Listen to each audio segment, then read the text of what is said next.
Happy Saturday. Happy Saturday. Happy Saturday. Nemesis, what's going on, my brother? How you doing? How y'all doing out there, everybody? I'm back. I'm back in the saddle, back in Tallahassee. Thank you to everybody who rocked with me this past week. You know, I was on the road in Miami, but I'm back. I had to do some work down there. It was some good work. Good work. Got to connect with some young men down in Dade County, build some relationships with the young men down in Dade County that I'm working with, and be able to, you know, move forward with them and help them help themselves have a brighter future. So I'm happy about that. And thank you to everybody who tuned in to the Tuesday Night Live and everybody who tuned in, especially to the Friday Breakdown. If you haven't seen the Friday Breakdown, make sure you check that out. But you know, on this last day of Black History Month 2026, I wanted to make sure we close it out right.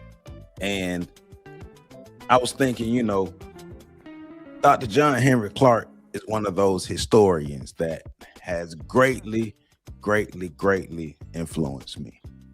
Dr. John Henrick Clarke is one of the first historians who really grabbed my attention with his words. He grabbed my attention with his information and made me really sit down and think about what he was saying, but also go and read and research and listen more and want to learn more about our history, Black history. And, you know, it led to me studying other historians as well. Because of Dr. John Henrick Clarke, I know about J.A. Rogers. Because of Dr. John Henrick Clarke, I know about, I just had this name on the tip of my dang on tongue. Schomburg, yes, Arturo Schomburg. Because, you know, Dr. John Henrick Clarke stands on the shoulders of Arturo Schomburg. Through Dr. John Henrick Clarke, I learned about Dr. Yusuf Ben Yakinen, Dr. John Jackson, George G.M. James, Chancellor Williams, you know, Dr. Anthony Browder. You know, from studying Dr. John Henrick Clarke, it was like led to me learning about a lot of other of our historians. People who have taken the time out to capture our history, tell our stories, and make sure we know our stories. And so, you know, Black History Month is a time where we like to celebrate our history. But, you know, I'm always saying Black History Month is the month where we make a lot of noise, but we should celebrate, learn, capture, and implement what we learn from our history on a regular basis every month. Every month should be a month where we are growing and glowing as Black people. Every month should be a month where we are putting our best foot forward. Every month should be a month where we are adamant about learning our history. Every month should be a month where we're adamant about celebrating our history. You know, we shouldn't be the ones who get snappy about our history when somebody disrespects our history. We shouldn't be the ones who only get snappy about our history when somebody's trying to steal our history or something like that, right? We should be snappy about our history on a regular basis. My brother Will Justice, what's going on, my brother? How you doing? Because it's our history, right?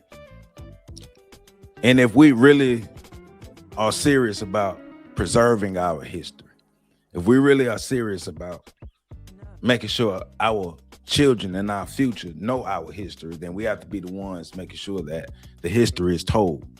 We got to make sure that the history is out there, that the history is available. Us adults have to make sure we care about the history. We give a damn about the history. And then we pass it on to the children. Because we got to be the ones to make it cool for them. And then they do the same for the younger generations. Like what Dr. Clarke and Dr. Ben and others did for myself and the generation that I came up on. Because my brother put me on Dr. Clarke and Dr. Ben. And this is back when right before this was before YouTube popped off. it's right before YouTube popped off, and we had to look at the our scholars through the VHS tape. So we would get together in what we call reasoning circles, because back then I think my brother was chilling with a lot of rosters. So we would get together with a lot of rosters around here in the area. They would have what they call the reasoning circles, and we would look at the VHSs of like Dr. Ben, Dr. Clarke, Dr. Sabi, and others, and be able to learn the information. And then, you know, YouTube hit, and when YouTube hit, that changed the game. But also reading the books.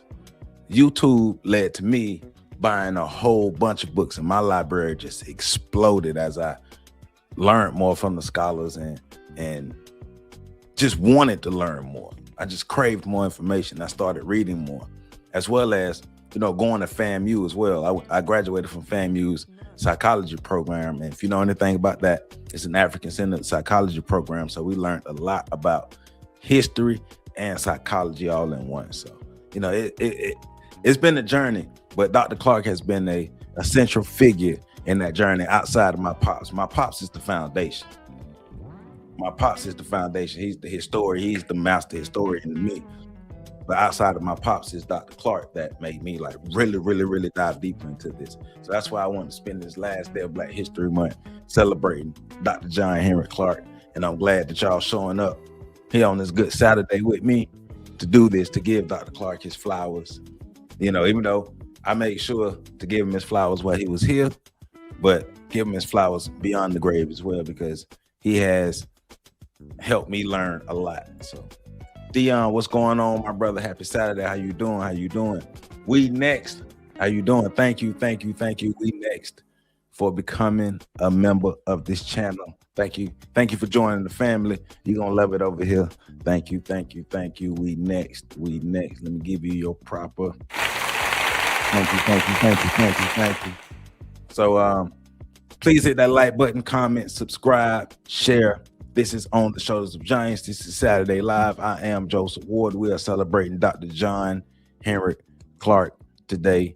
Black American history, Black history, world history, African history.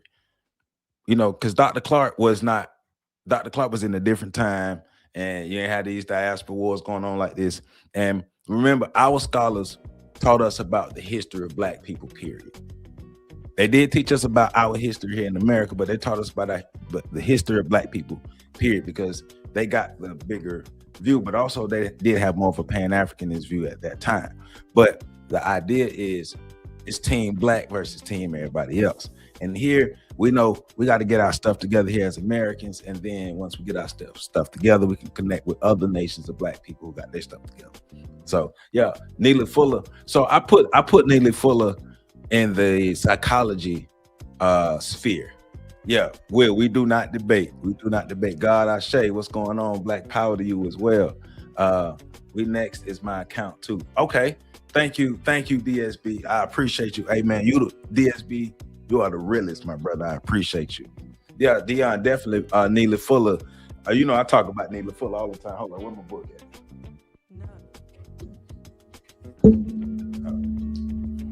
I keep the compensatory code handy, but I put Neely Fuller more so in the psychologist realm rather than the historian realm, even though I know he knows a lot about the history. So yeah. Nah, man, I appreciate you, DSB. I really do. Like, you know, it's hard to get a lot of support out here, and I appreciate all the support I get. Thank you, my brother. Yes, sir.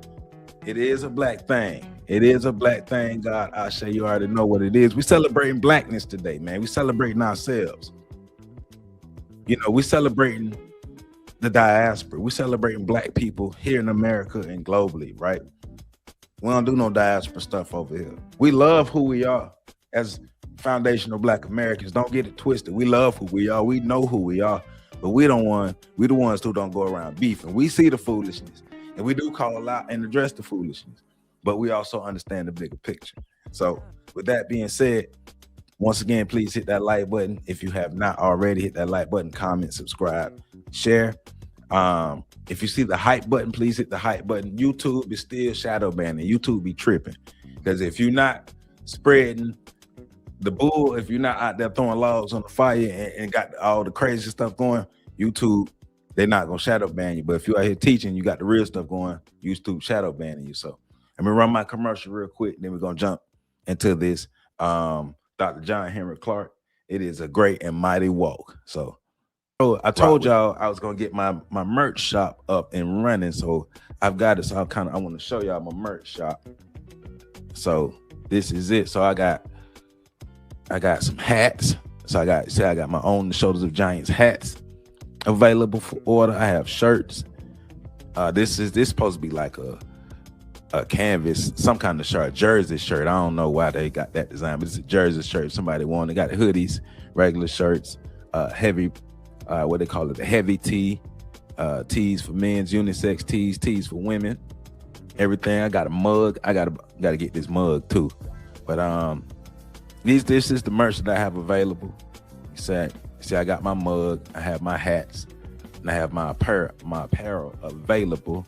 And all of that is, the links and stuff are below and connected to the video. So I got my merch shop up and running, been working on that for a minute in the background to get my merch shop up and running. So I got it up and running. So if you want to support the channel, get you some merch, it's all available. Links below and links attached to the video. Yes, sir, Nemesis. You already know what it is. You already know what it is. It says, what does on the shoulders of giants means? On the shoulders of giants means that we are standing on the shoulders of those who came before us, who laid the foundation for us to be here, those who paved the way for us to be here, those who sacrificed for us to be here, those our historical figures. This channel is to celebrate our historical figures. So that's what on the shoulders of giants means. We are celebrating those who paved the way for us to be where we are and have what we have, be able to have access to this information and this freedom that we do have. So we celebrate our ancestors over here. So let's jump into this Dr. Clarke, man, a great and mighty walk. Let's do this. Please hit that like button and let's go.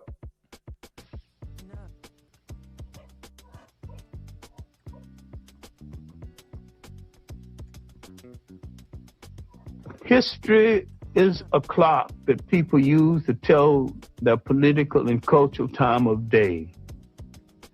It is also a compass that people use to find themselves on the map of human geography. History tells of people where they have been and what they have been, where they are and what they are. Most important, history tells a people where they still must go, what they still must be. The relationship of history to the people is the same as the relationship of a mother to her child.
Hey, Will, I'm gonna separate this to a point. I think we do need to get out. I think we do need to self-actualize as Black Americans. I think we do need to concentrate on ourselves to self-actualize. How do you describe a legend? An African-American hero, an historian, an activist, who for half a century has charted a singular course dedicated to the intellectual and spiritual liberation of a people. Though his eyes are now darkened by glaucoma, he continues to enlighten the lives of thousands of men and women through the pages of his many books and in university classrooms across the country. How do you describe a legend? You can't, really. But you can meet the men and women who influenced him. You can learn from him the hidden history of the African people. Learn from him a different way of making sense of this complex and often very confusing world. And you can let Dr. John Henry Clarke tell his own extraordinary story in his own soulful style.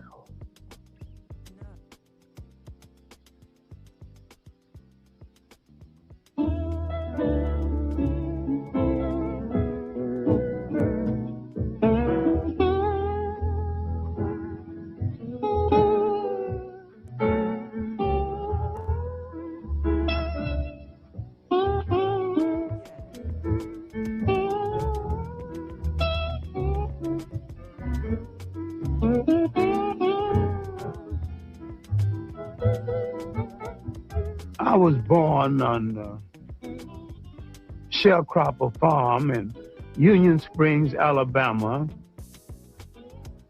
New Year's Day, 1915. That was a great feast day in our family.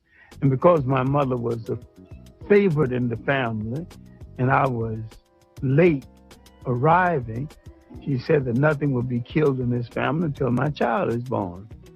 And I didn't arrive until 3, and everybody was hungry. The feast had not started, and I wasn't exactly welcome. They never quite forgave me for that, holding up the feast. My early schooling was in one-room schoolhouse that was called Miller's Hill School. When we moved slightly out of the city, I was chosen to go to city school. Officially, I never finished high school in the formal sense until later years. In fact, I taught 2 generations before I took time out to get my BA, my master's, and my PhD. And I have it all now, but I'm principally self-trained. And see, that's one of the most fascinating things that I did learn about Dr. Clarke is how much time he put into learning on his own and self-study. So for 20 years as a professional, as an academic professional, he was able to operate as an academic professional without the credentials of the degrees. You know, not going too far in high school, but having the knowledge because he read, he studied. And that's one of the reasons why I'm always preaching that we need to read. We have to read, continue to read. You got to read. That's why I do my book readings on Mondays. And I always quote one of the things that he says is like, read everything you can get your hands on. Don't care who it's from. Read everything. You don't have to believe everything you read, but read everything and see what you learn from what you read.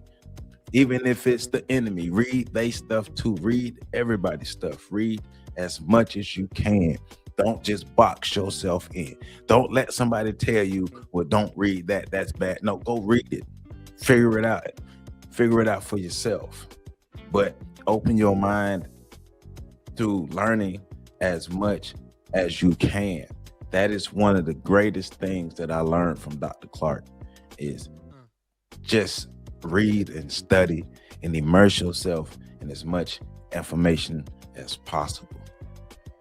But also, I learned from him how to first study myself, study ourselves, study yourself, to study ourselves. And in the studying of ourselves, we learn to love ourselves. And then in learning to love ourselves and having that foundation, when we study others, when we study other people and other cultures, we don't have that inferiority complex and then get to thinking that somebody else's culture, somebody else's history, or somebody else's experience is better than ours, because it's not. Everybody's is different. Different doesn't mean better. But that's where self-esteem comes, and that's where studying yourself comes, and learning your past and your history. That's why, they teach us that African history, the history of Black people on earth, didn't start with slavery. History of black people in America started with slavery, but the history of African people did not start with slavery. But we were taught that we had no history. We taught that we were nothing. We were taught that slavery was our genesis. And that's why our historians hit back the way they hit back and gave us the information that they gave. So I just want to say that. So Dr. Clarke is the best. My university was the public library and well-chosen secondhand bookstores. See? I haven't been to the grocery store in over a year, but I'm eating healthier than ever. Here's how I did it. Meal planning is such. So while I grew up poor, How you doing, Elizabeth? I grew up in a very rich environment, culturally rich. I grew up with a whole lot of love and affection, a lot of lap time, a lot of slap time too, because I wasn't permitted to get away with too much. Miss Evelina Taylor is my 5th grade teacher, and she might be the foundation teacher in my life. In addition to teaching me basic good thinking and good conduct. Real quick, big shout out to DSB for the gifted memberships. Auntie Eva, welcome to the family. Welcome to the family, Auntie Eva. You're gonna love it over here. Elizabeth, I'm gonna get back with you. Well, I was looking for Elizabeth, I was just looking for the email earlier and I couldn't find it. I hope I didn't delete it accidentally, but okay. I need to give you, I'll try another email address with you, Elizabeth, because I was actually looking for that. I was looking out for it. But to answer your question, how do we know we love ourselves? I would say one of the good ways that we could learn that we know we love ourselves is how do we see ourselves in relation to others, especially white people? Do we think we are inferior to others? And how do we see ourselves and how do we treat ourselves? How do we talk about ourselves? How do we think about ourselves?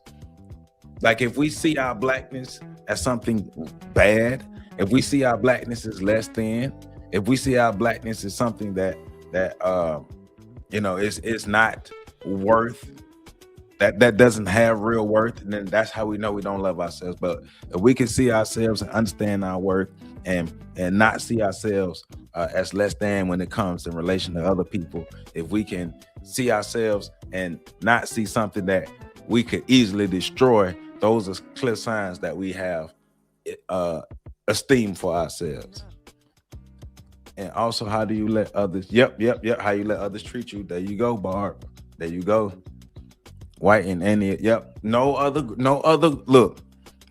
group of people or no other culture is better than ours. It's theirs. It's different. Different does not mean better.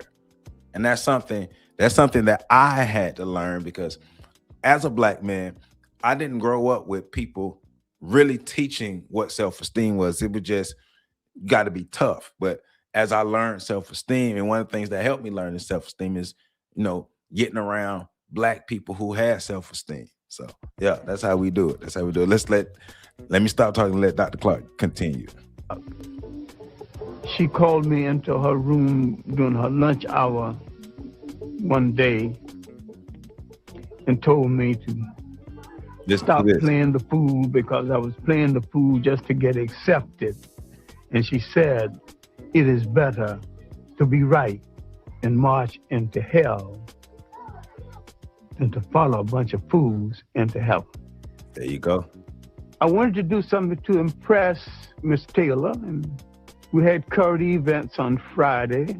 We wanted to say something unusual, because I worked for white people before and after school, and they had magazines. They would receive them one day, read them hurriedly up, throw them away the next day. So when I got up for current events, I always had something. Oh yeah, I do. Decidedly different to say about my own people and about other people.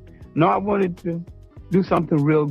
How you doing, big. Queen? How you doing? So Ty? I went to a lawyer that I worked for before and after school.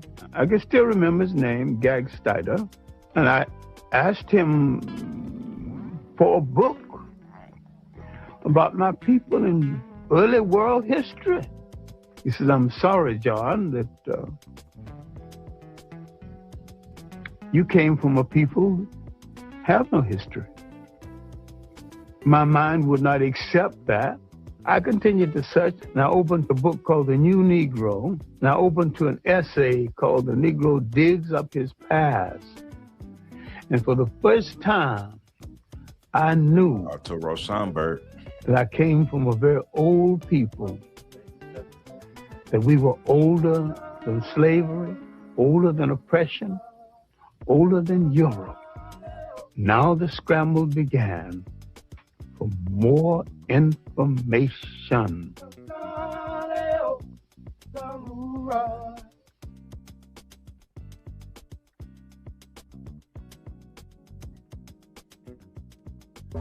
Hi, we're Charity Water. If we lost you, but see what he's talking about helped to stoke his fire for wanting to learn more information. A white teacher telling him that his people had no history, that it came from nothing. Okay, Elizabeth, I check that out. Or you can, or send a Facebook. Do it, Elizabeth. Do a Facebook message to my Joseph Ward Facebook. I will see that. My Joseph Ward Facebook. I will see that. Yes. But yeah, him being told that his people have no history stoked the fire to want to learn more. Nowadays, that'll be it for a lot of our people. Tell us we have no history. A lot of people just go with it. But also remember, like, we're walking around with all these powerful computers in our pockets and still don't know what we need to know. All we got to do is research and use those tools in our pocket.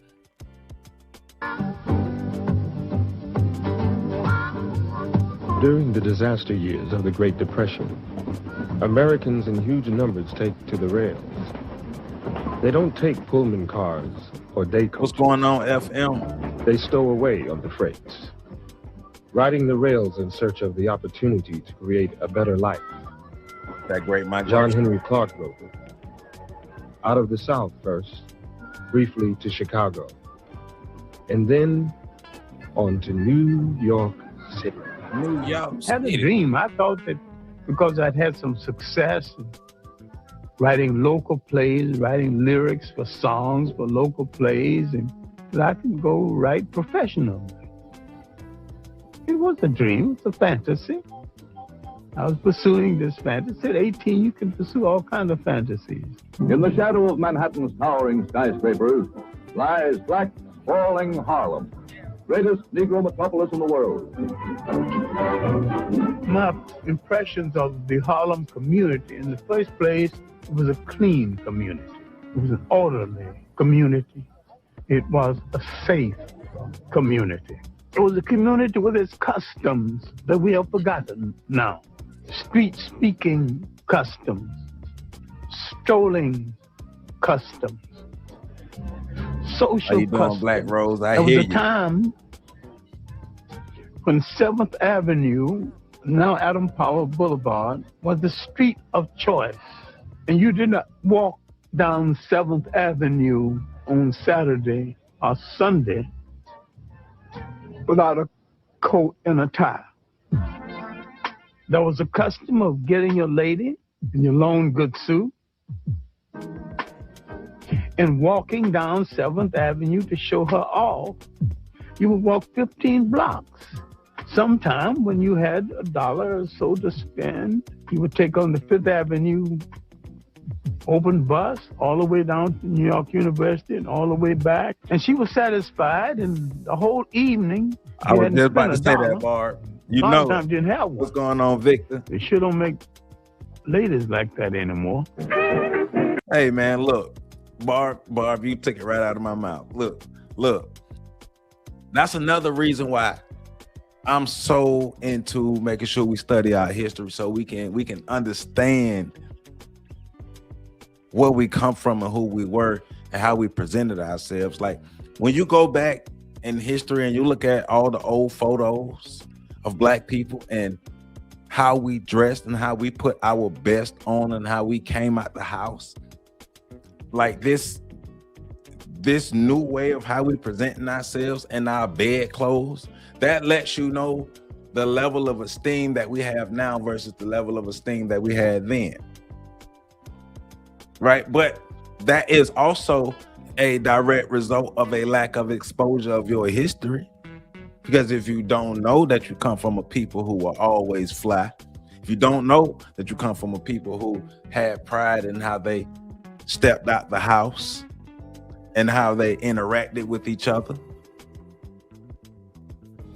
Because we talk about principles, morals, values, discipline, structure. Black people moved a different way. Were we programmed by white folk? Yeah. But our sense of esteem, our sense of community, our sense of self, our sense of worth was higher then. And especially those who were learning about their blackness, learning about the history, or in areas where you see black people achieving all around you. Like for real though, that's why the history is so important. Like I went to FAMU. I always thought that it should be mandatory. Like you can't graduate from FAMU if you haven't gone to the Black Archives at least once a year. Once a year. You got 4 years. You got 4 years to be at FAMU. If you don't go to the Black Archives once a year and write a paper on it, you shouldn't be able to graduate. Because I hear so many people with the idea that just because you go to a HBCU that you come out and you learn Black history. No, you're around Black people, but you're not learning our history. It should be mandatory for you to be immersed in it. That's how the legacy, that's how the culture, that's how the flyness, the true flyness. We think fly now is men walking around, old 40, 50-year-old men walking around dressed like 20-year-olds with their booty hanging out. Or the women walk around in their bed clothes or their breasts and their booty hanging out. We think that's fly now. That ain't fly. It's not fly to dress like bums, pimps, prostitutes, and stuff like that. You know what I'm saying? Superstar J Quick in the building. What's going on, my brother? Yeah, man, Rattlers for life. Look, I loved my time at FAMU, man. My time at FAMU was amazing, especially being a part of that Black psychology program. Oh man, I'm telling you. But they were intentional about us learning our history. That's why I came out different from a lot of folk, because they were intentional about us learning our history. Hey, man, Black Rose, look, we have put people on to some amazing stuff. Look, talking about like when I learned about Fela Kuti and the influence that Black American music had on Fela Kuti, and he was able to take that back and create Afro beats. You know what I'm saying? Like the way we influence so many people around the world. Like Black people, we're upstanding people. We're not weak, soft people. We're not these docile people that we were programmed to be, or they conditioning us to be. We're not these low-level people who don't have no dignity, that we are acting like we are now. Nah, man, we better than that. We better than that. Because go back and look at the pictures. You had Black people who were hanging from trees in full 3-piece suits. Remember around the time Trayvon Martin was taken out, and they was trying to say it was because he was wearing hoodies, and they went on a whole campaign about people wearing hoodies.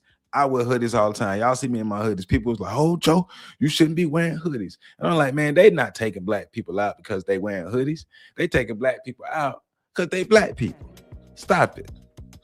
Yes. No, Dr. Naeem Akbar is still down here. Yeah, Dr. Naeem Akbar, he lives here. I actually run into Dr. Akbar when I'm at the public. It's a suburb of our city called Southwood. So when I'm at the Publix in Southwood, time to time I run into Dr. Akbar out there. So he still lives here. His family is here. So Dr. Naeem Akbar, and that's the book and that's actually the book. Oh, let me make my screen big.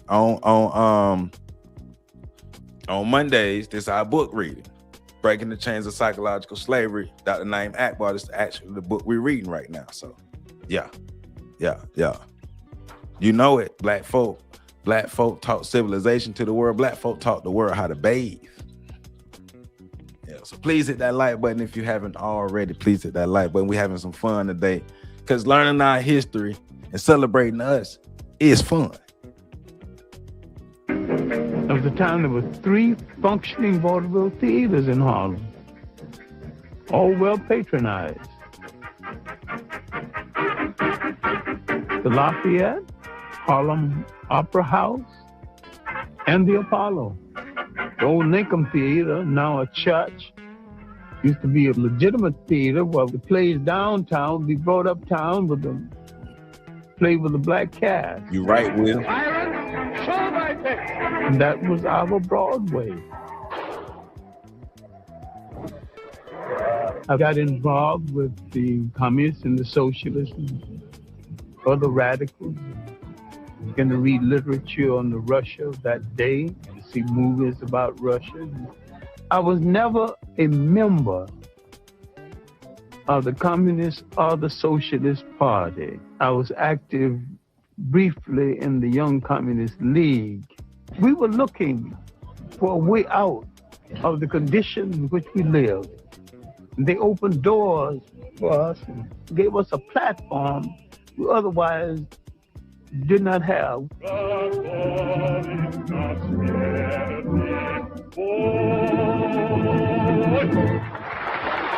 Now listen to what he's gonna say though. Paul Robeson was the one artist who made the great sacrifice based on commitment. And that commitment is that an artist is supposed to use his or her art to change the society in which they live.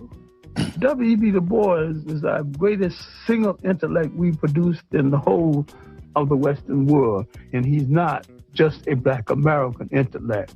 He is an American intellect equal to any. W.E.B. Du Bois, Paul Robeson, the party came closest to what those men wanted to stand for in the world was a fair deal for the working people of the world. We would examine it later to our sorrow.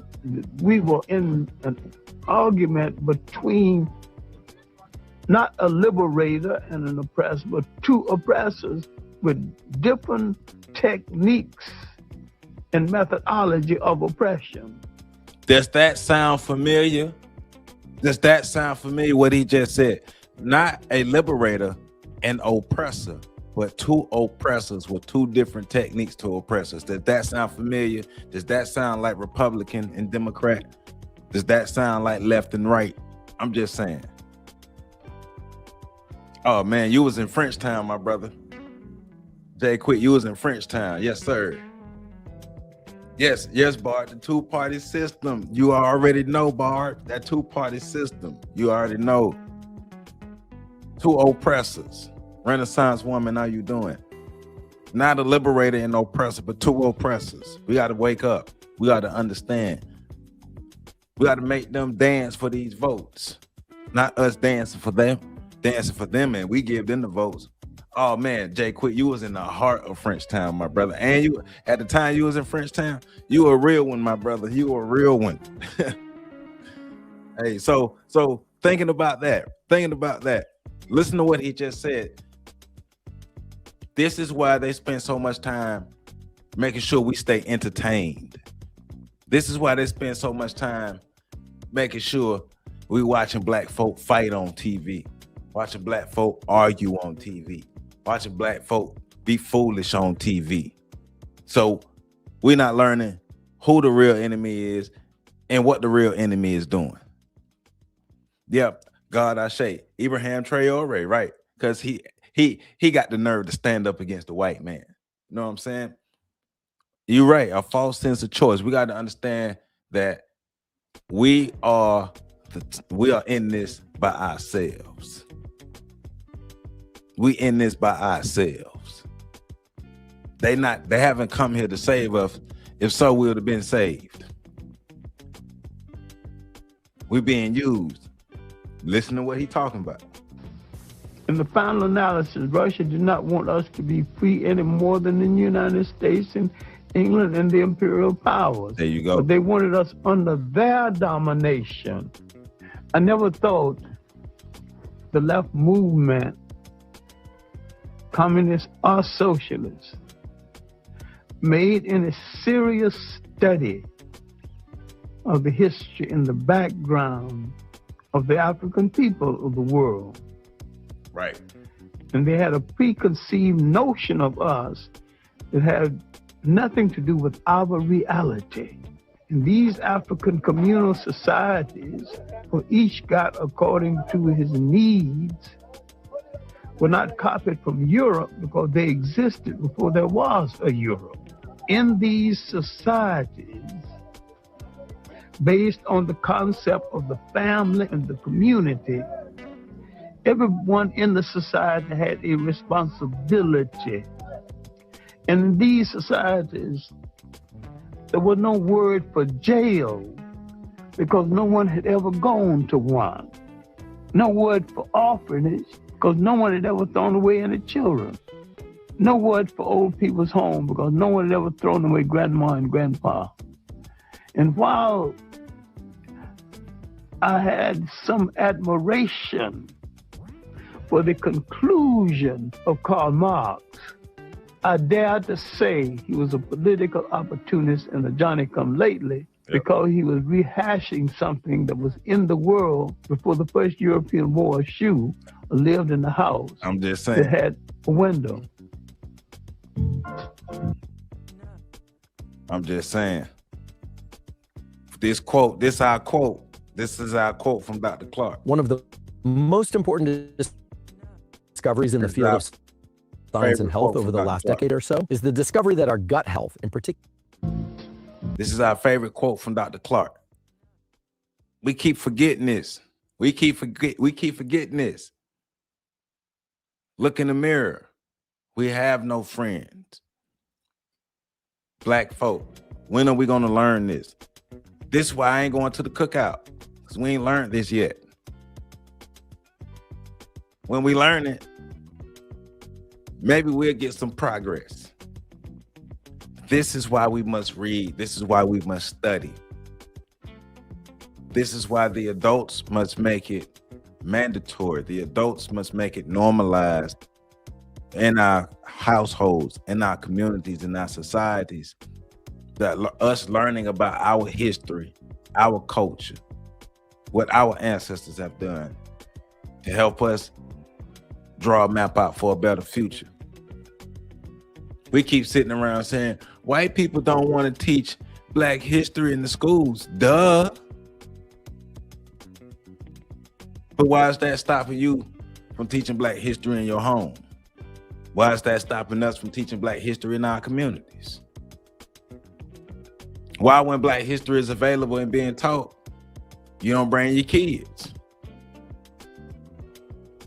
Because at some point, you got to stop blaming your oppressor, start looking at yourself.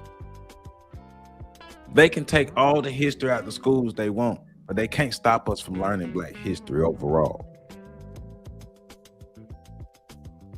I'm just saying.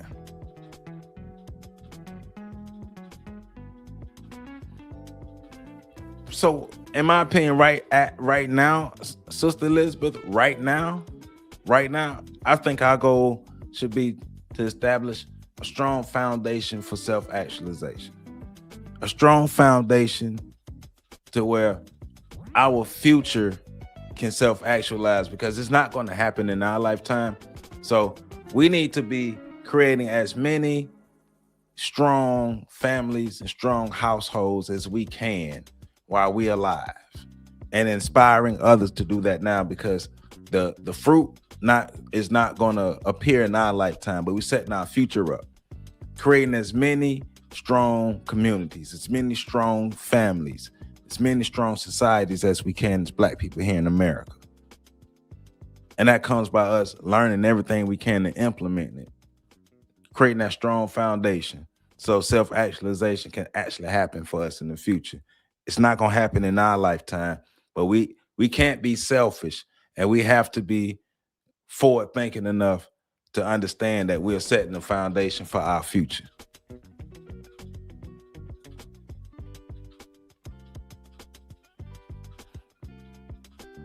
So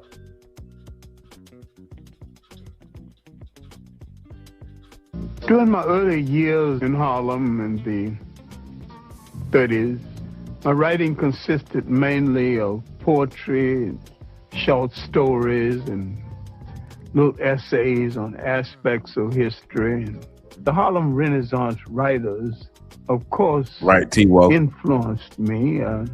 I knew Claude McKay. I knew I don't think Langston Dr. Clarke was one of them. I knew Richard Wright before he had published Native Son. I knew Wallace Thurman, O'Neill Larson, Jesse Fawcett. I found a Pan-Africanist consciousness in a Langston Hughes and to some degree in a Claude McKay. But the rest of them were rather parochial. Finally, I got to meet Arthur Schomburg. Arthur Schomburg, mentor to 2 generations of African-American scholars. The legacy of this Puerto Rican-born historian is the world's definitive institution of its kind, Harlem's Schomburg Center for Research in Black Culture. I went down the 135th Street Library. He was on the 3rd floor, and I asked, very humbly, asked the librarian, do you know anybody who will give me a letter to see Arthur Schomburg? And she said very sharply, impatiently, because she was short of help, you just have to walk up 3 flights. I walked up 3 flights, and there Arthur Schomburg was holding down the desk, being 18 and rash. I wanted to know the history of African people of the world, henceforth, right now, within the hour, his lunch hour, all of it. He said, sit down, son. What you're calling African history and Negro history are the missing pages of world history. Right. Then he said, son, go study the history of your masters. Go study the history of the people who enslaved you and find out why they found it a necessity to remove an entire people from the respectful commentary of the history of the world. But my earliest impressions of them was a people in power who intended to stay in power. And I began to wonder why they had so much and other people had so little, and why everybody I knew worked harder than they. Who made this arrangement? I studied European history and world history. See? Now, when I went back to Schomburg with some knowledge of background of European history, now he began to show me how to study African history. Arthur Schomburg taught me the interrelationship of African history to world history. Willis N. Huggins of the Old Harlem History Club taught me the political meaning of history. And from the lectures of William Leo Hansberry of Howard University, I learned the philosophical meaning of history. The most valuable lesson I've learned is that when you address a people by their right name, that name must relate to land, history, and culture. Hey, you heard them. When you address a people by their right name, the name must be in relation to land, history, and culture. Hence why for a while I've been saying it's okay to be a Black American. It's okay to be a Black American. It's okay. But also studying the people that Dr. Clarke was studying Arthur Schomburg, studying William Leo Hansberry, some of the other scholars that he named, studying those people, then studying who they studied. But you see how when he encountered Arturo Schomburg, he told him, go study the history of your oppressors and then come back. Then he showed them how to study Black history. Then he learned other methods of studying different aspects and different angles and different viewpoints of Black history. Being able to see it from a holistic point of view. Read everything. Read everything. Dr. Clarke got that from Arturo Schomburg. I wonder who Arturo Schomburg got that from.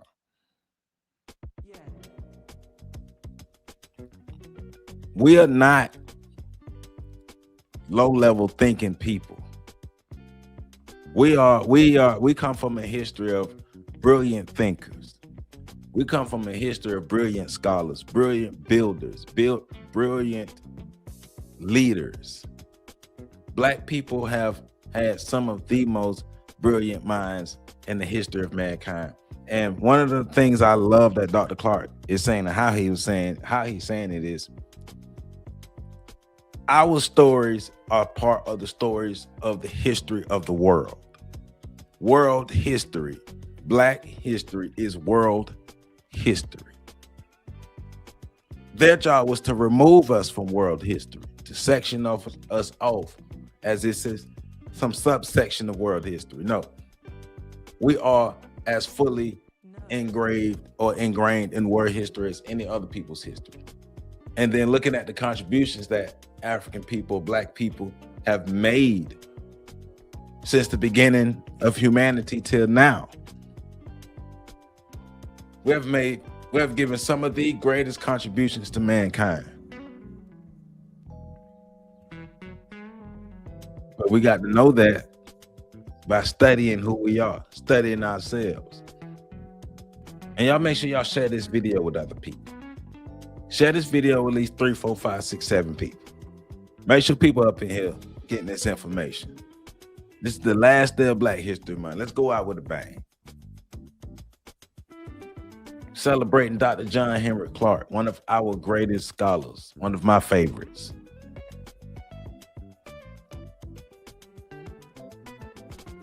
Said, God Ashe says, forward thinking is frontal lobe activity.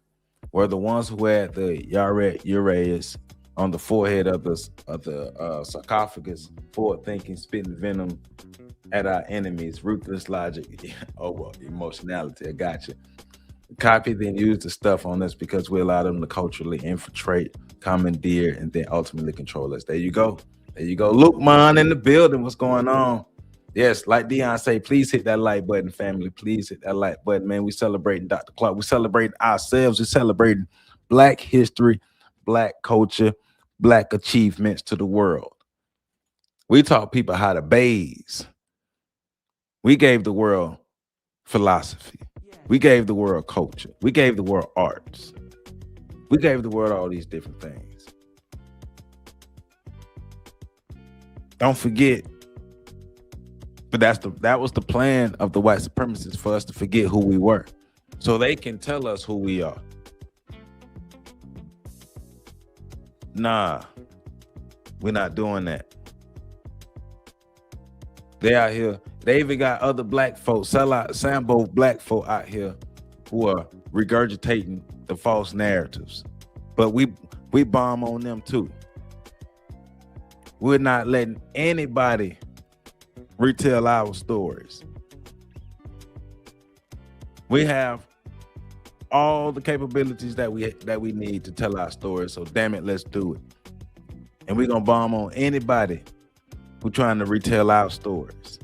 Hell, we ain't trying to retell y'all stories, but we know why y'all are trying to retell our stories. And I just want to say, Tether Hunter, that's the hell of a name. Hey, that made me chuckle earlier. Yeah, Tether Hunter, I love it. I love that name. Hey, man, we got to wake up, man. But we should have. One of the problems is we should have been woken up maybe 40, 50, 60, 70 years ago. And we haven't. We're still late in the game waking up, but we still need to wake up though. Because I know we tired of losing.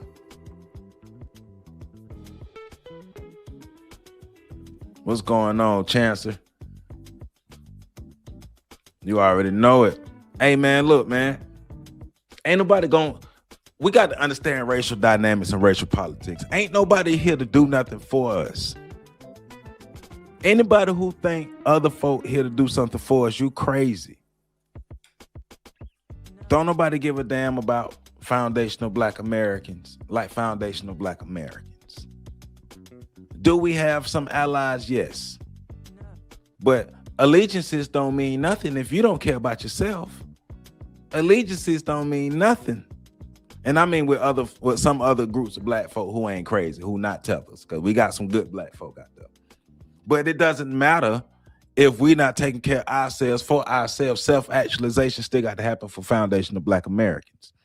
And the foundational Black Americans are afraid to self-actualize. We need to stop complaining about everything. Ain't nobody gonna save us. Can't nobody save us. This up to us to do something. See, this is why I stay shadow banned. This is exactly why I stay shadow banned, but it's all good. It's all good. We got to take care of ourselves, people. Black people here in America, we got to choose to wake up every day and be better. We got to choose to wake up every day and make our situations better. We got to choose it. I understand we've been conditioned to depend on the white man to become a better person. I know we've been conditioned to depend on the white man to come and save us or any other people to come save us, but hell, it ain't happened yet. It ain't happened yet. And why you think it ain't happened yet? Hey, that's all I'm saying. It's on us to save us. Let's let Dr. Clarke continue. Please hit that like button. All people go back to the geography of their original origin and identify themselves, no matter where they live on the face of the earth. We have overused the word Black because Black tells you how you look, but it don't tell you who you are. You can call an Italian white.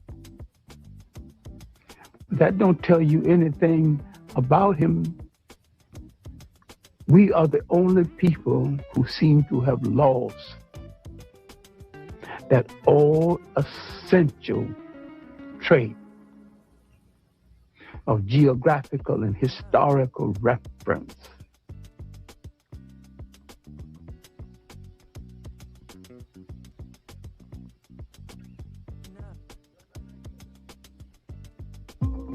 Around 1933 up until 1934, 1935, Harlem's main activity was how to make Harlem a congressional district so that Harlem could elect its own congressman.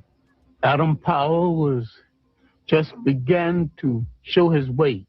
We were fighting to get jobs on 125th Street, fighting to get jobs in our own neighborhood. I admire Adam with all of his faults. He was the best person that Black America has ever sent to Washington. He got the job done.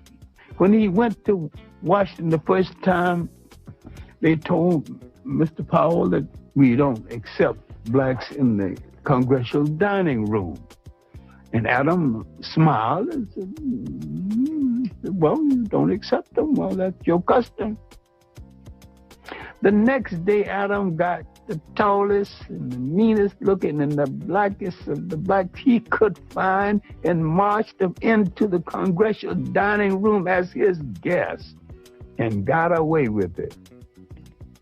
But it was a period when we were reassessing our role in the whole of the Western world. We were tuning into Africa as much as we could and having African forums and making a serious study of African history. Black men wanted to go to Ethiopia and fight on the side of the Ethiopians, but America would not give them passport and let a single one leave the country for that purpose. And yet, Italians could get passports to go and fight with Italian forces against Ethiopia. Now, later, some of the same black men who couldn't get permission got permission to go fight in the Abraham Lincoln Brigade in Spain. I'm a physician. Physician. Then why would you want to go in Ethiopia? Well, I feel it's my duty to give my profession and, if necessary, my life in the cause of Ethiopia. And I decide and be happy to die for the defense of entire Africa. See, things were different back then. Things were different back then. Yeah, this is Americans who are willing to sign up to go help fight with Ethiopia against the Italians. First, one time you're not answering questions about the trademark patent pig fist community to FBA lineage bender system. I'm not sure what you're talking about. You talking about like what they trade when they what Tariq Nasheed trademarking the FBA thing? That's what you're talking about? I'm not sure what you're talking about. Help. You talking about what Tariq did? But you see, this is a different time. This is before diaspora wars.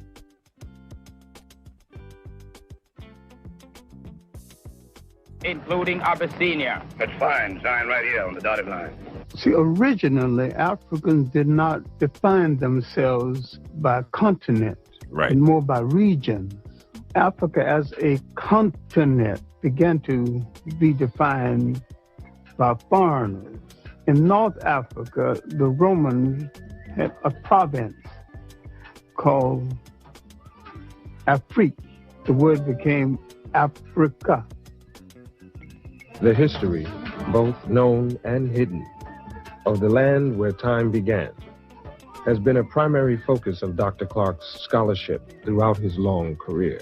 The concept of social order, the concept of an organized society came out of Nile Valley civilization before there was any other society that has been known to man functioning any other place in the world.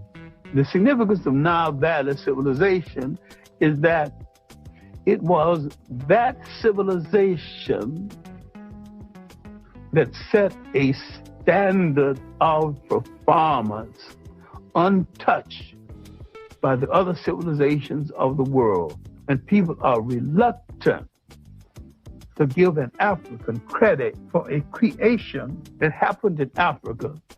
They also forget that the Nile Valley stretches 4,000 miles into the physical body of Africa, and that it was the world's first cultural highway. For centuries, Eurocentric scholars had rejected the idea that the mighty Egyptian empire was in fact created and maintained by Black Africans. Big shout out to FBA Justice for the $9.99 super chat. John Henrick Clarke, one of FBA's greats. You already know Dr. Clarke. That's why I had to celebrate him today. Dr. Clarke is the man. Look at all this money, homie. I got all this money, homie. I appreciate the support. Dr. Clarke is the best.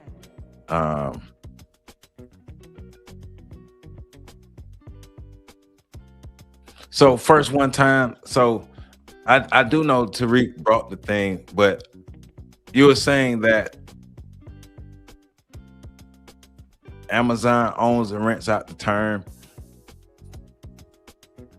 So, you know, Tariq, it's a lot that goes on to that, but yeah, it's a lot that goes on to that. It's a lot telling how return they ground the Black American community. You saying FBA is taking us back to bondage? That's what you were saying? I'm just trying to make sure I'm understanding what you're saying. Are you saying that identifying with FBA would be something that takes us back to bondage? Elizabeth is saying there's a disconnect here because we get our strength from knowing and studying men who study. Well, the disconnect is when people are buying into the diaspora wars, and that's why I'm so against the diaspora wars. Because when you buy into the diaspora wars, when you buy into the separate stuff, that's where the disconnect comes from.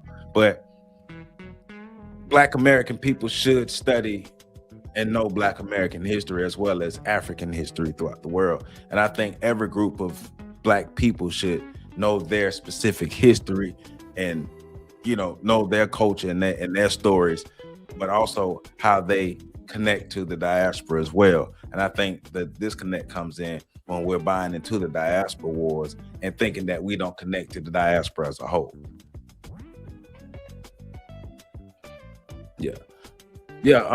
First one time, Tariq,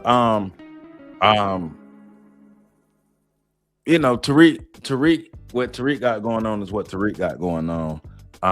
But the original concept of Foundation of Black American, or making sure you understand your history, your culture from or how you define it, how you define yourselves from a legal standpoint, come from Dr. Claude Anderson.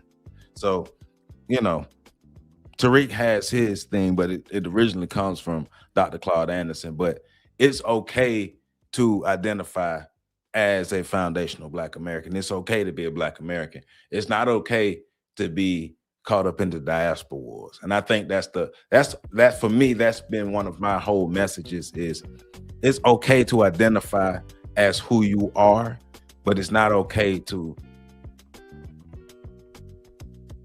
be involved in the diaspora wars and the things that tear the diaspora apart. So you say, I don't think it's fake to try to ignore ethnic struggles till it get worse. It should, you shouldn't lie down and allow disrespect to fester, but at the same time, having the wherewithal to know that just because disrespect comes from people on the continent, I'm not gonna go bang on the whole continent. You know what I'm saying? Like dealing with the individuals. So we saying the same thing. Concept that Western civilization was the product of non-white intelligence, imagination, technology, and spirituality was unacceptable, both psychologically and politically. A brilliant Senegalese scholar and scientist would shake and many say topple the very foundation of conventional wisdom. His name was Sheikh Anta Diop. His research was brought to the attention of the English-speaking world through the efforts of his longtime colleague and friend. I was wondering why his books had never been published in the United States. He said there was no publisher's interest in his books. It took me 7 years to interest the publisher in the books of Sheikh Anta Diop. Diop's disciples refer to him as the Pharaoh of the Upper Nile. You must be strong enough and serene enough de voir les faits historiques to see the historical facts et de les interpréter and correctement. to interpret them. Nous pouvons tous être passionnés. We can all be impassioned. Mais ce n'est pas de cette manière que nous résoudrons les problèmes complexes de l'humanité. But that is not how we will resolve the very complex Donc, cette problems of domination humanity. dont nous souffrons, dont j'ai souffert moi-même, The domination that we suffer from, that I have suffered from myself, notre propre domination des autres races l'a précédé. our domination of other races preceded it. Donc, l'Afrique a exercé un impérialisme continu pendant 4000 ans. But for 4,000 years, Black Africa had an imperialism. Toute l'Afrique occidentale était conquise et était justement sous la domination noire. All of Western Asia was under the domination of blacks. On n'aurait pu jamais penser à cette époque-là que la situation pourrait un jour être renversée. And at that time, no one would ever have dreamt that the situation could be reversed. C'est pour ça que l'étude de l'histoire nous redonne la sérénité pour apprécier les faits et les relativiser. This is why the study of history gives us the serenity required to appreciate the facts as they are. 1974. Every month, this Airbnb pays me about $2,700 in semi-passive income. Now, here's the thing. He would challenge the major scholars of the world on the concept of Egypt not being anything other than an African. For Black FBA Butterfly, I mean, ain't nobody making you be here. You can leave if that's how you feel. Matter of fact, let me help you out. Black FBA Butterfly, let me help you out. There we go. So Tether Hunter. So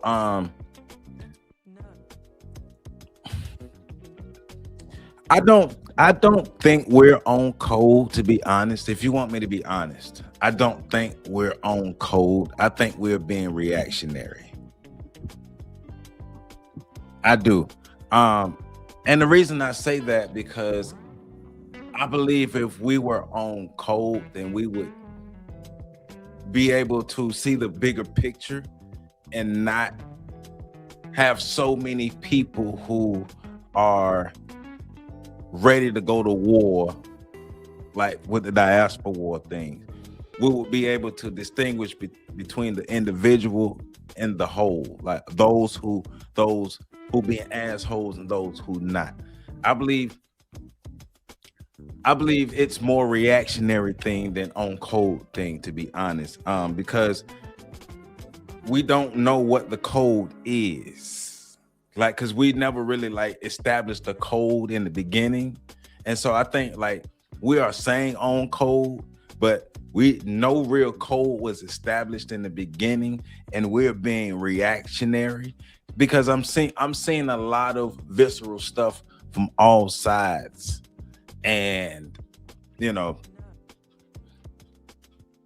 I see Black Americans gathering and grouping together to stoke the fire of the diaspora wars, but these same Black Americans are not grouping together to make our situation here in America better the way we should. So I see what you're saying a bit, but I would say we not on code. For one, we never established the code, and two, like we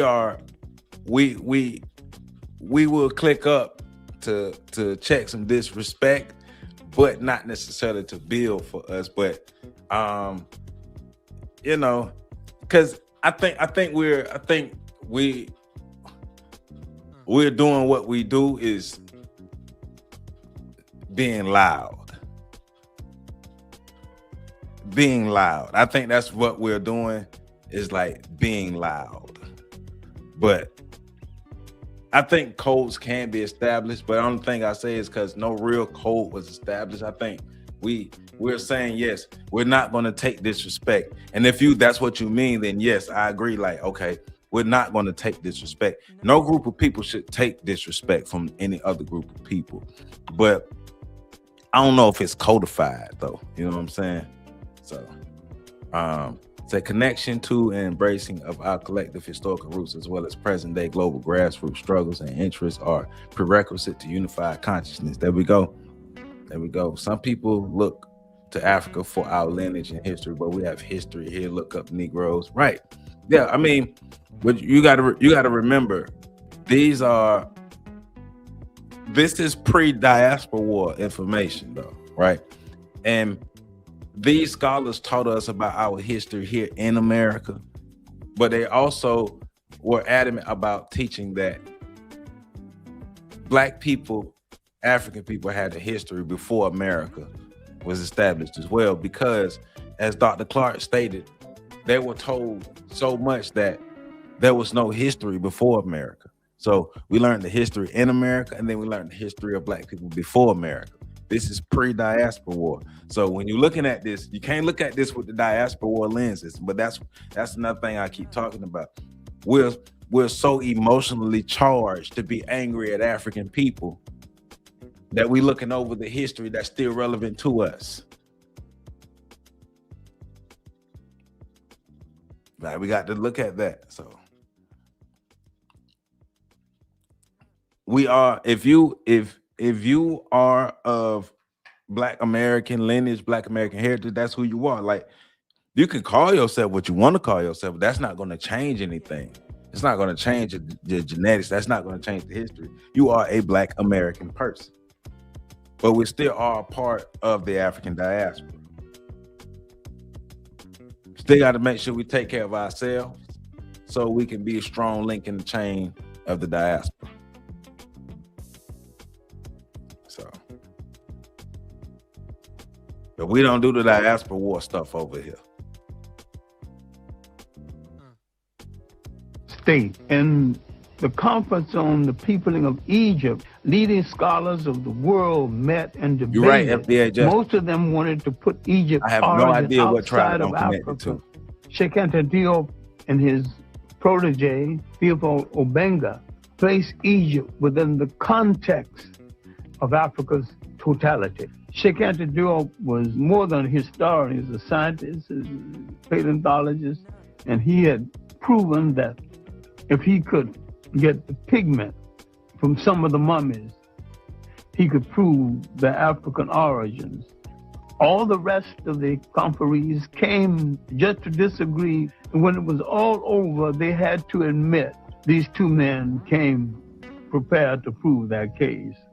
At that point, they began to close the door to the research of Sheikh Anta Diop.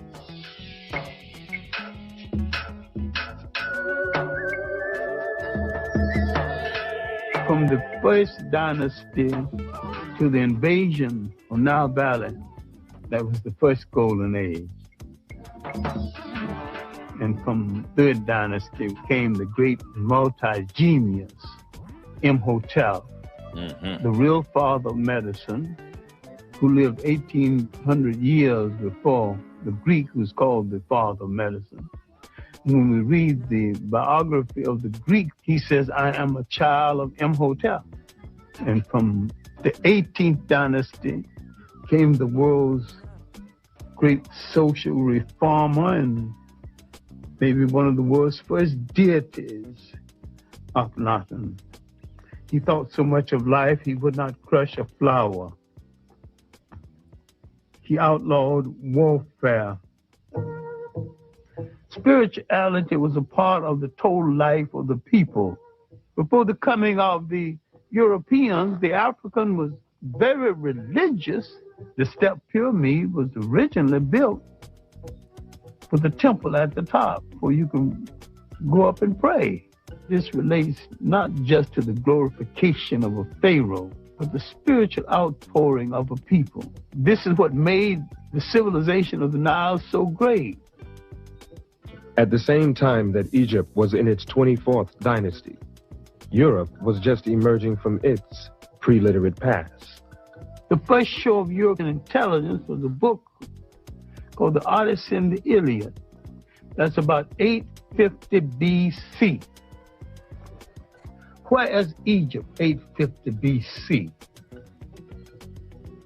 Egypt is old and tired and has gone through 24 dynasties.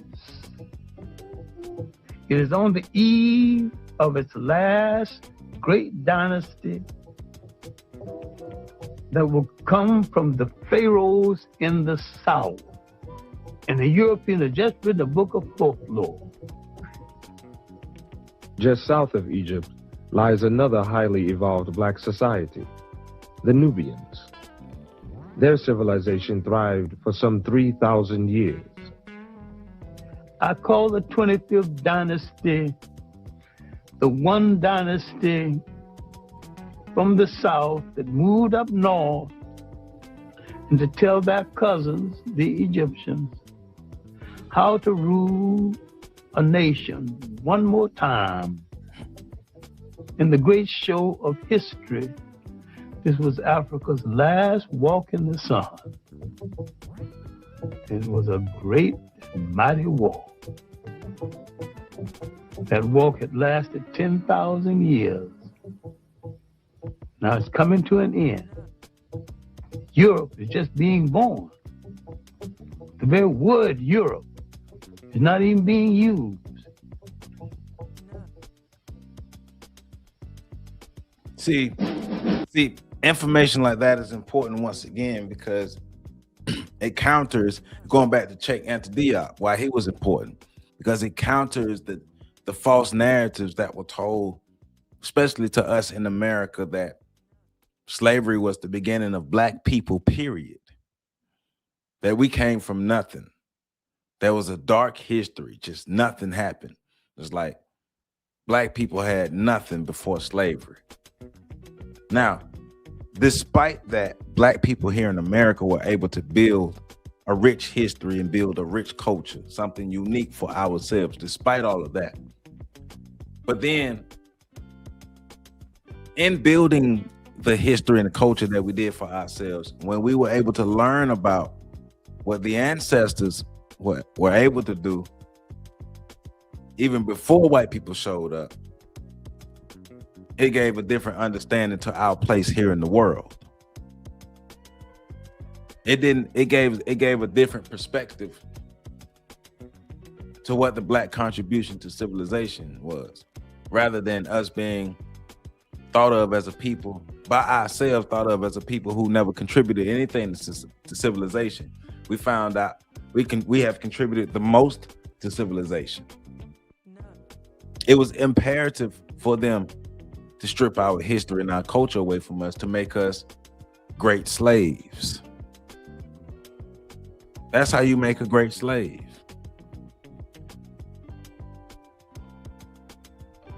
And Achilles, right? But see, that's the thing. Like, going back to what Will was saying earlier, we're not going to argue with people who are going to act like us recognizing our history in America is divisive. We're not going to argue with those people. We're not going to waste our time arguing with people who are going to try to tell us that black Americans can't self-actualize. We will not argue with those people. We got facts. We got facts on our side. And that's a waste of time. It's a waste of energy. And it's stoking the fires of the diaspora wars, because those people are being ignorant on purpose. It's aggravating, yes. But we ain't gonna argue with those people. Why am I gonna argue with somebody who's gonna try to tell me who I am? Once again, we ain't letting nobody tell us they can't tell us who we are, because we know our history. That's why we show up on this channel, to make sure we know our history. We ain't arguing with nobody. They can't argue with us because we know our history. And as a matter of fact, since we study history, depending on who the person is, we might know their history better than them, because our scholars have taught us our history and the history of the African diaspora. Dr. Clarke is the greatest, man. Yes, we have built a rich history and culture in America, a unique our story and culture, but we are African people, and our ancestors come from the continent.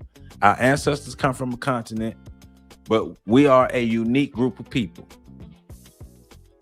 We are a new group of people who come from the African diaspora. Because you got to remember, when we're looking at the makeup of Black American people are an amalgamation of African people, indigenous people who are already here to the Americas, and Europeans, and maybe some Asians and stuff like that too. We are a genetically unique group of people that is connected to the African diaspora, but we still are our own group of people, and that's okay. Like every other group of people, they are their own group of people, and that's fine. That's fine. Right, Achilles, and it's fine. Yeah, he did. Right, but he also recognized our Americanness as well. It's not a separation. See, you're looking at it as it's separating us from the diaspora. It's not separating us from the diaspora. Because if you say a person is Haitian, does that separate them from the diaspora? Because Haiti has a unique history. So if you recognize Haitian history and its uniqueness, is that separating Haiti from the African diaspora? Jamaica has a unique history, and it's okay to call somebody a Jamaican. It's okay for them to recognize themselves as a Jamaican, but does that separate them from the diaspora? It doesn't. But for some reason, I don't understand how that thought process comes with Black America. It's saying that slaves were brought from Africa over to America, and then over time, through the history and the mixing with other groups of people, a new unique group of people were formed. That's okay. Yeah, Runoko Rashidi wrote about it. Look, big shout out to Dr. Runoko Rashidi. I was working with him right before he passed. We were about to do some big things right before he passed. I got some of these. Go back and watch some of the videos that I have on this channel collaborating with Dr. Runoko Rashidi. He told us about the global African presence. He talked about African people across the globe who have unique histories. The Sidi people.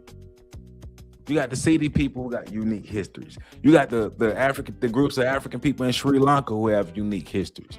The group of African people over in Japan and China and different places who have unique histories. There are diasporic people across the globe with unique histories, and it's okay for them to be who they are, just like it's okay for us to be who we are.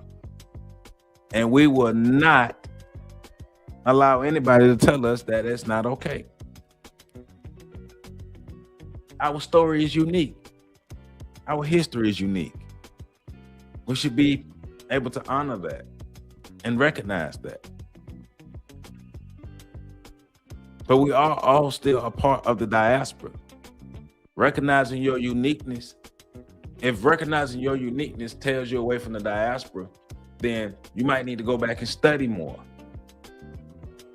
How did we get here? Now, for some people, and some people may be able to prove it, some people may not. Some people may have connection. Some people say they're not connected to Africa because of their genetics and their people are already here. I'm not arguing with those people because I can't tell you what your bloodline is.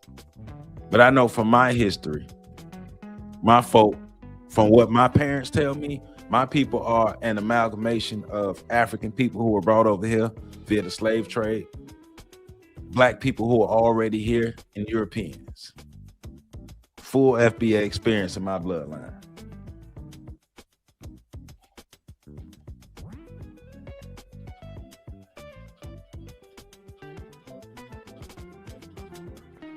Yeah, see, FBA justice, see, and it's just, you know, people have unique histories, people have unique genesis. It's okay, it's okay, it's okay. But let's let Dr. Clarke finish up for a little bit, and then we're gonna wrap this thing up because I got to finish a little early today because we're having our Black History movie night tonight for our Black History school. So let's let Dr. Clarke finish. I appreciate y'all tuning in, and please hit that like button.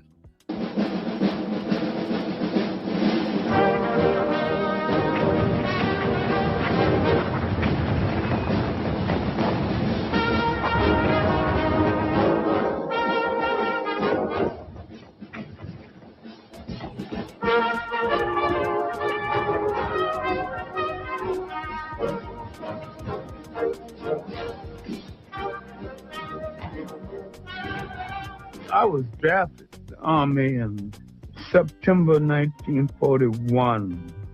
I can say with certainty I was probably one of the best clerks, one of the worst soldiers the Army ever had. I couldn't shoot, didn't like the hot sun, didn't like to go on those all-night trips, but I was a wizard of administration. I made sure my men got what was due to them as soldiers and men. Not as Black men, but as soldiers and men. After I returned from the Army, it was not so much as finding myself again as a Pan-Africanist, but redefining myself as a Pan-Africanist. Remember, we had participated in a war that we were cynical about in the first place. Having participated in this war on a Jim Crow basis, getting out of the war, and there wasn't the employment that we had hoped would be there, I began to think more and more about the fact that African people would have to depend on themselves.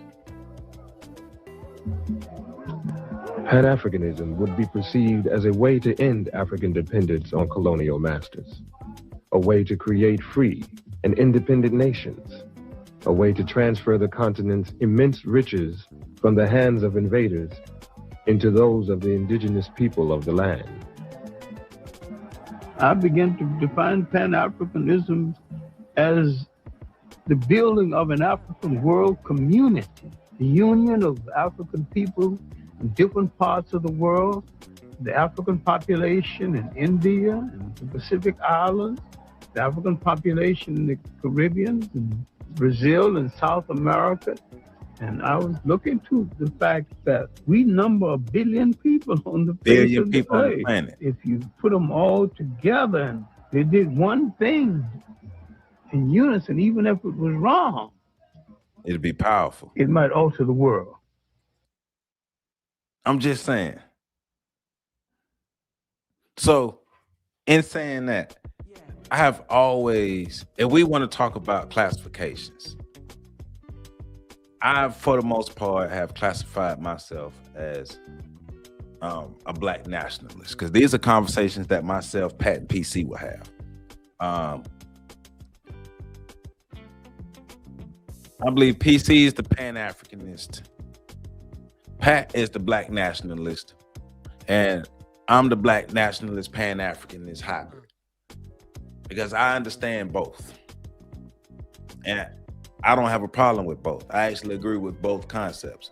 I believe black people here in America, we need to get our stuff together. And I'm gonna keep saying, I believe black people here in America, we need to self-actualize, get our stuff together as black people in America.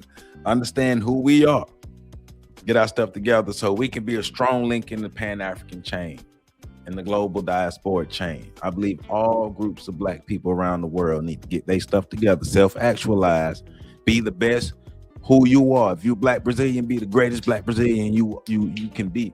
If you black Canadian, be the best black Canadian. You black Mexican, be the best black Mexican. Get your groups of people together where you are, and then we'll be a stronger chain in the diaspora chain, in the Pan-African chain. Because like you said, think about it. If black folk around the world realize our strength, how much the world would change.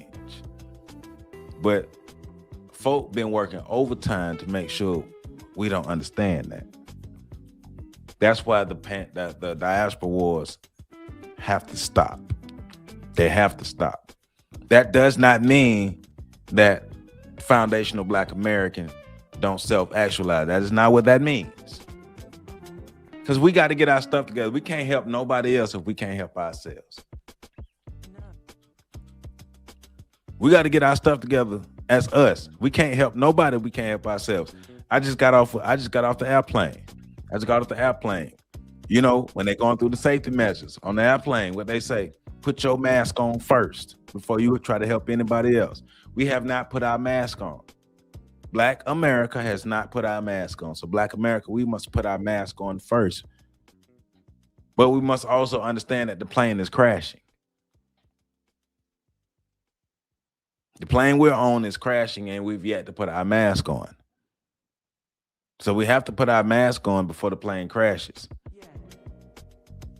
But if the plane crashes, all of us are going to lose. All of us are going to lose. We have to understand that.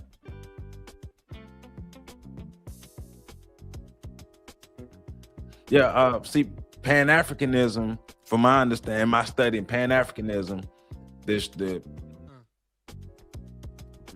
it was developed outside of Africa. People from Trinidad and Black Americans were the main ones with the ideologies of Pan-Africanism. It developed outside of the continent, and it's been held up strongest by Black Americans and by those who are in conjunction with Black America. You know what I'm saying? We do need parachutes. And you're right, FBA. You're right, FM. Respect us and we will respect you. But I think the problem in that with a lot of people is they take that disrespect from individuals and paint it against the whole group. And I think that's one of the tricks that white folk want us to do. And I think some of these people do this stuff on purpose because they signed up to be a part of the system of white supremacy. They signed up to stoke the fires of the diaspora wars. I believe some of those people do that on purpose to get it going. Yeah, you're right. FBA Justice, you're right. Pan-Africanism has not been reciprocated, and we need to tell the truth about that. But that's why Black Americans have to, that's why I keep preaching we got to get our stuff together as us. Because once we get our stuff, we get our stuff together as we supposed to be getting our stuff together, we ain't taking no shorts, no losses from nobody. And we're not even, Dr. Umar is one of the biggest scammers. If anybody who's Pan-African should not, they should anytime Umar say anything Pan-African, they should bust him in his mouth. They should bust him in his mouth. Yeah, Pan-Africanism has not reciprocated, and that's the problem. But remember, the greatest torchbearers of Pan-Africanism has been Black Americans.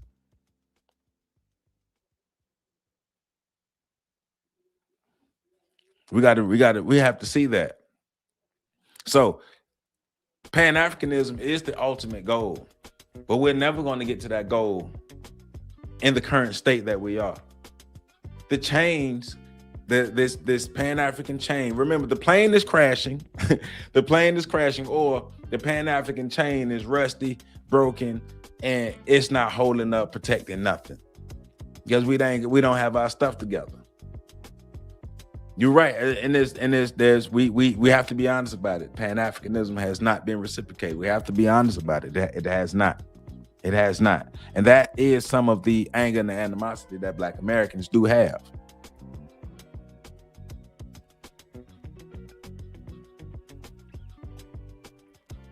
There are a lot of things that have to be worked out before we can actually link as Pan-Africanism, under the banner of Pan-Africanism. If we can make the diaspora chain fully whole, there's a lot of things that has to be worked out. And we have to be honest about it. And I love having these conversations. We have to be honest about it. You're right. We have been carrying the torch. We have. But that's why nationalism has to precede Pan-Africanism. Nationalism has to precede Pan-Africanism. If you don't get your stuff together at home, you can't help anybody else. Have we not, once again, not learning from history? Because we've not learned from our history, we want to help everybody else before we help ourselves.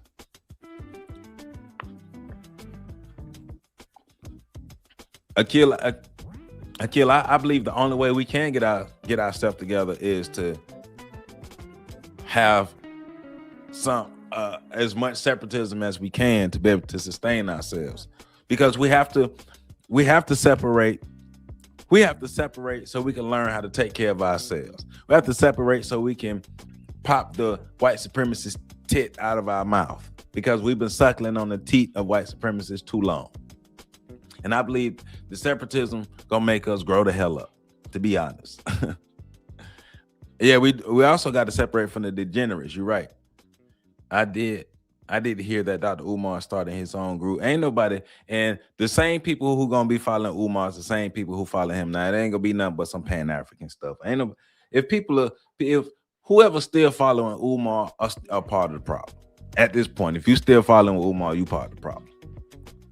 So, because Umar, I just did a live on him on Tuesday. Umar like to go around telling lies. Umar is one of the ones that I would say is throwing fires on the Pan-African, on the diaspora war logs. And he's doing that to stay relevant. God Ashe says, if we're too busy chasing materialism under the pretense of excellence so much that we cannot see our common interest of Congo and Sudan, then identify the consciousness has to be. Look, that's their whole plan. That's their whole plan of the program. And so we can not see the value in ourselves, but we can't even help the Congo and anybody else until we help ourselves. And that's the thing too. We got to put our mask on first. We have to put our mask on first, or we're not even good. Because right now, we're not even good allies to anybody else. We're not good allies to anybody else because we can't help ourselves. We got to get to a point to where we helping ourselves. There you go, Luke Mine. And I believe in Black nationalism and Pan-Africanism. Pan-Africanism is the goal once we get our stuff together. But right now, Pan-Africanism will only be something we talk about in ideological form, because I don't know of one group of African people around the globe who really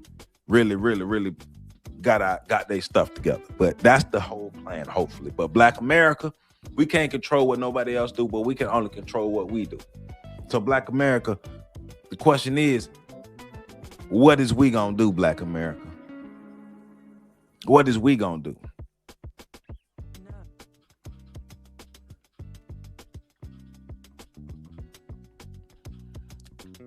So the Hebrew Israelite stuff, that's a whole nother thing. I ain't even trying.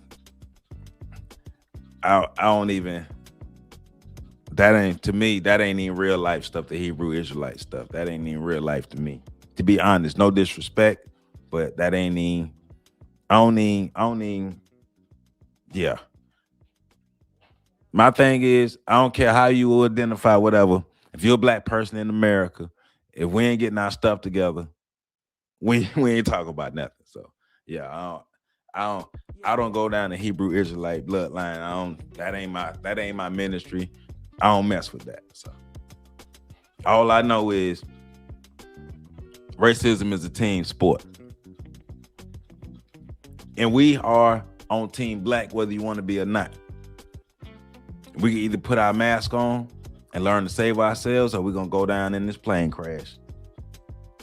Our scholars have given us a lot of information. Shout out to Dr. John Henrick Clarke. Thank you to Dr. John Henrick Clarke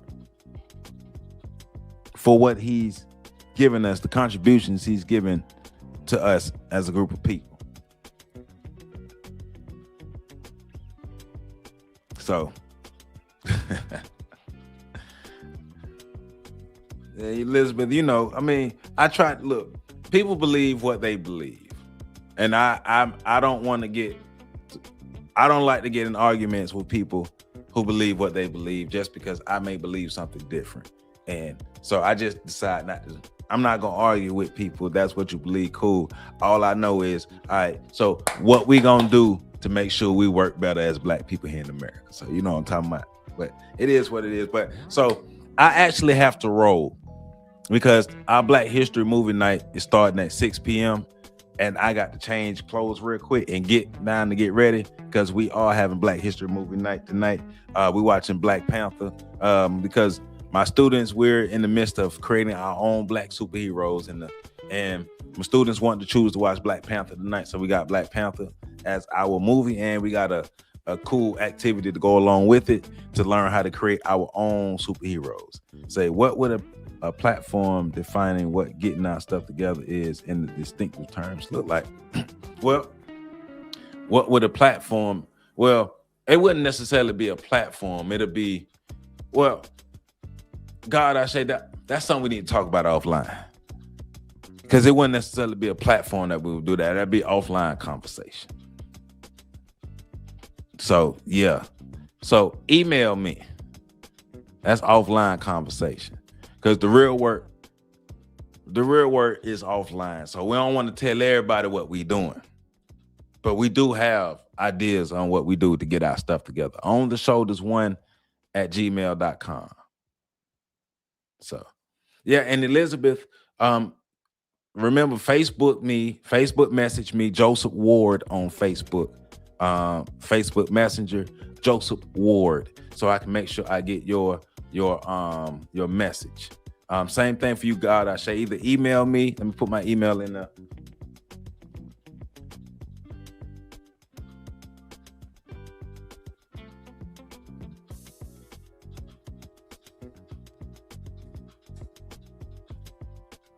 So on the shoulders one at gmail.com, excuse me.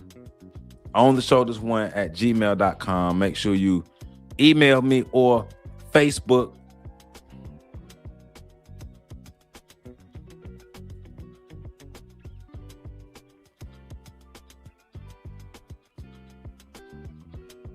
Or Facebook message me, Joseph Ward. And Elizabeth, okay, I see. I just accepted your Facebook request, Miss Elizabeth. So I got you. Cool. All right, so like I said, I gotta run Black History Movie Night. We ended the month right. I appreciate all of you who tune in and support what we got going on, the critical thinking, everything. We're going to have a better future because we're going to make our future better. We're going to be the ones who make our future better. We're not asking everybody to do it, but damn it, we got enough people to do it. So we're going to do what we need to do to make our future better. So that's what we're doing. Oh man, Dr. Clarke was your professor. Oh man, I know that was such a great experience. That was such a great experience. I know you loved that class. I know you did. That's amazing, man. And I love you all. Remember, it's on us to make our future better. Stay black, stay proud, and let's make this thing better. All right, see y'all live again on Tuesday. Peace out.